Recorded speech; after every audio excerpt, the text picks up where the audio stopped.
Hello guys, nandito na po kaming lahat sa loob ng floating cottage at ito po ang nangyari sa loob. Welcome to watch my Biyaan man ni Bibi sa taas. Uy, pagbiyang!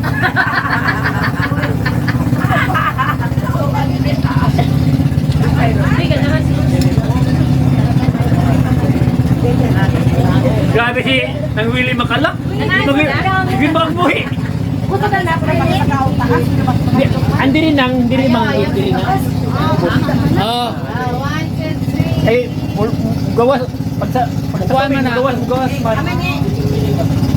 Sa ngayon guys, ako pa po ang natapos na nagsusuot ng life vest guys. Kasi nagoro po ako guys, hindi ako marunong lumangoy.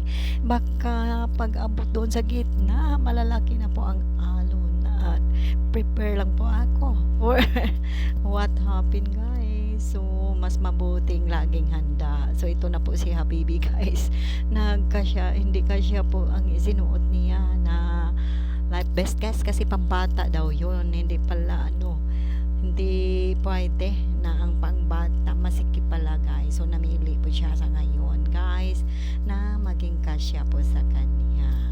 So ayan, si Habibi guys naghanap na po siya ng life vest na magkasya po sa kanya. So ito po, nag-wear na po siya guys para samahan po ako niya na maliligo doon sa pag-abot namin sa isang guys, islets na dalhan po namin sa operator. So ito po guys, nag-wear na po si Habibi at ina-assist po siya sa kanyang cousin guys. Ito, so ayan, ang guys, ang ganda ng mga life vest nila guys kasi parang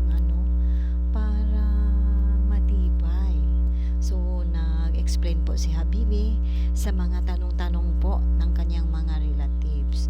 Ayan, so makikita natin sa ngayon guys dito na malapit na po kaming umaabot sa isang islet na dalhan po sa amin dito.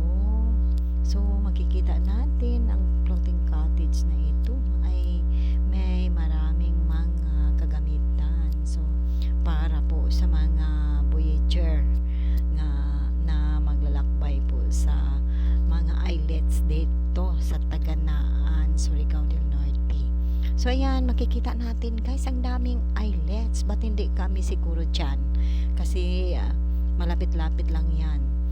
Alam po ninyo guys, ngayon ko pa na-discover na hindi pala ang edad ang basihan, na hindi tayo makalakbay ng ibang lugar. So ayun, yung 95 years old umaakyat pa sa ikalawang palapag ng floating cottage guys. At saka yung 80 at 83 years old gusto pang maglalakbay guys. So ito na po sila. Thank you for watching my video. God bless.